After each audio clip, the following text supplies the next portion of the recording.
الحمد لله رب العالمين والصلاة والسلام على رسوله الكريم أما بعد فأعوذ بالله من الشيطان الرجيم بسم الله الرحمن الرحيم يا بني آدم قد أنزلنا عليكم لباسا يواري سوآتكم وريشا ولباس التقوى ذلك خير صدق اللہ العظیم۔ محترم سامعین، اس آیت کریمہ کے ذریعے سے اللہ تبارک و تعالی نسل انسانی کو یہ بتانا چاہتا ہے کہ اے بنی آدم، ہم نے تمہارے لیے لباس اتارا ہے، ایسا لباس جو تیرے شرمگاہ کو چھپائے اور تمہارے زیبائش اور آرائش کا سبب بنے۔ تو محترم سامعین، لباس کا مقصد اللہ تبارک و تعالی نے بیان فرمایا کہ شرمگاہ کو چھپائے۔ تو اسلام کی نظر میں ایسا لباس ہو، ایسا لباس انسان پہنے جس سے انسان کے شرمگاہ چھپے، اس کی ستر پوشی ہو، جس سے انسان کے جسم کی جھلک نہ دکھتی ہو، جس سے انسان کے جسم کی خد و خال نظر نہ آتا ہو۔ گویا کہ اسلام میں لباس ایسا ہو جس سے انسان کے شرمگاہ کی حفاظت ہو، شرمگاہ کو چھپایا جاتا ہو۔ اس لیے اللہ کے نبی صلی اللہ علیہ وسلم نے فرمایا کہ صنفان لم ارہما، کہ دو مخلوق ایسے ہیں جن کو میں نے دیکھا نہیں ہے۔ ان میں سے ایک بتلایا ظالم بادشاہ جو قوموں پر ظلم کرتا ہو، دوسرا اللہ کے نبی صلی اللہ علیہ وسلم نے فرمایا رب کاسیات عاریات، کہ ایسی عورتیں جو کپڑا پہننے کے باوجود بھی برہنہ ہوں گی، یعنی ان کے لباس ایسے ہوں گے جس سے اس کے جسم کے نشو و نما ظاہر ہوتے ہوں گے، نشیب و فراز معلوم ہوں گے، اور ایسے باریک کپڑے پہنتے ہوں گے جس سے اس کا جسم بالکل نظر آتا ہوگا۔ تو فرمایا اللہ کے نبی صلی اللہ علیہ وسلم نے کہ ایسی عورتیں کپڑا پہن کر کے بھی وہ ننگا ہوں گی۔ اللہ کے نبی صلی اللہ علیہ وسلم نے آگے فرمایا رؤوسہن کاسنمۃ البخت، کہ وہ اپنے بالوں کو ایسے اوپر کے جانب فیشن کے طور پر کیے ہوئے ہوں گے، گویا کہ وہ اونٹ کے کوہان ہیں۔ آگے اللہ کے نبی صلی اللہ علیہ وسلم نے فرمایا لا یجدن ریح الجنۃ وان ریحھا لیوجد بمسیرۃ کذا وکذا، کہ ایسی عورتیں جو کپڑا پہننے کے باوجود اس کے جسم کے نشو و نما دکھائی دیتی ہو، اس کے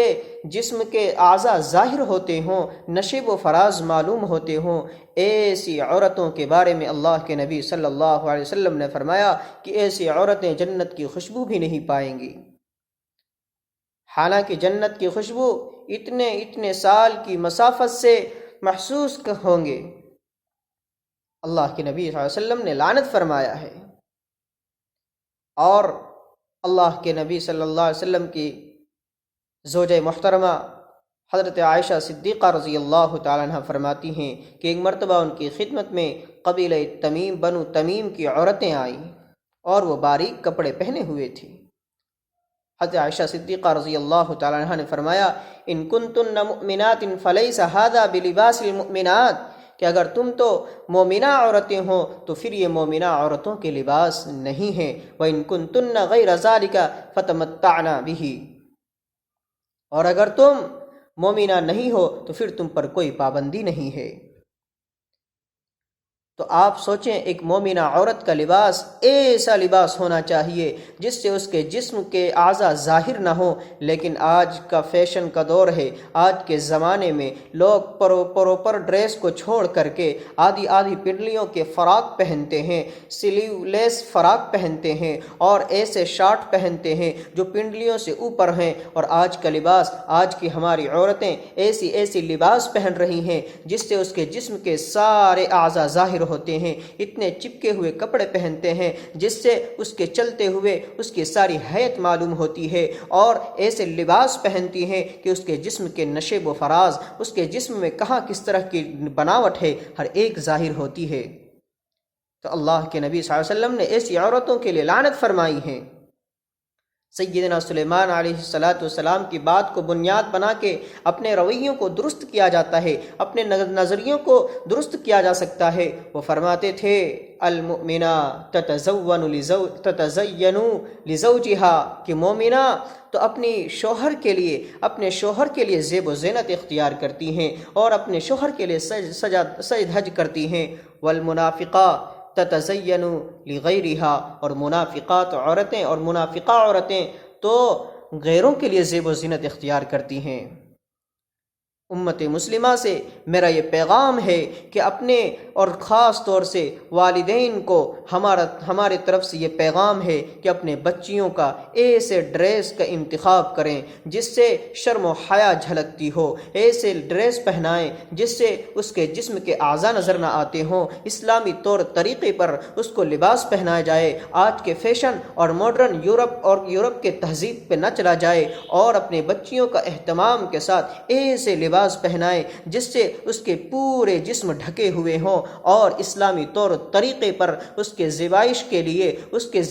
کے لیے ایسے کپڑے پہنائے جس سے اس کی خوبصورتی ظاہر ہو لیکن گھر تک محدود ہو، اسلام کی طور و طریقے پر ہو اور غیروں کے طریقوں پر۔ اور آج کے فیشن جو پنڈلیوں سے اوپر پہنتے ہیں، پیٹ نظر آ رہے ہیں تو پاؤں نظر آ رہا ہے، چہرہ نظر آ رہا ہے اور اس کے پیٹھ نظر آ رہے ہیں، ایسے کپڑوں سے پرہیز کریں، اور ایسے کپڑا پہننا جس سے اس کے جسم کی نشو و نما ہوتی ہے۔ اللہ کے نبی صلی اللہ علیہ وسلم نے اس پر لعنت فرمائی ہے، یہاں تک کہ فرمایا کہ ایسا لباس جس سے جسم اتنا باریک ہو، جس سے جسم دکھائی دیتا ہو، وہ لباس پہن کر کے ایک عورت دوسری عورت کے پاس نہ جائے۔ تو آپ سوچیں کہ غیر مردوں کے سامنے بازاروں میں اور روڈوں کے اندر اور دوسری جگہوں پر ایسے لباس پہن کر کے جسم کے نمائش ہوتی ہو، جس سے لوگ آپ کی طرف نگاہ اٹھا کر کے دیکھتے ہوں، ماں بہنوں کی طرف نگاہیں اٹھا کر کے جو درندے دیکھتے ہوں اور جن کے دل میں شرم و حیا نہ ہو، ایسے لوگوں کی نگاہ میں آپ جائیں گے تو کیا آپ کو اچھی نگاہ سے دیکھیں گے؟ ہرگز نہیں۔ امت کی ماں اور بہنوں سے میرا یہ پیغام ہے کہ آپ ایسے کپڑوں کا انتخاب کریں جس سے آپ کے جسم بالکل چھپے ہوئے ہوں، کسی کو آپ کی ظاہری حیت بھی معلوم نہ ہو، ایسے لباس پہنیں جس سے آپ بالکل ایسے دکھائی دیں کہ یہ کون ہے کسی کو پتہ بھی نہ چلے، ایسا لباس آپ پہنیں۔ اس لیے کہ لباس کو اللہ نے اسی لیے بنایا ہے کہ شرمگاہ کو چھپایا جائے، اور ایک عورت کا لباس اور ایک عورت کا شرمگاہ یہی ہے کہ پورا جسم ڈھکا ہوا ہو سوائے چہرے کے اور ہتھیلی کے اور پاؤں کے۔ لیکن آج کے زمانے کے اعتبار سے چہرہ بھی ڈھکنا ضروری ہے اور ہاتھ میں دستانہ وغیرہ بھی پہننا ضروری ہے، کیونکہ آج فتنوں کا دور ہے، اور اس فتنے کے زمانے میں جتنا زیادہ پردہ ہو سکے اتنا زیادہ پردہ کرنے کی ضرورت ہے۔ اللہ تبارک و تعالی ہم سب کو اس مختصر سی بات کو سمجھنے کی توفیق عطا فرمائے۔ وما علینا الا البلاغ۔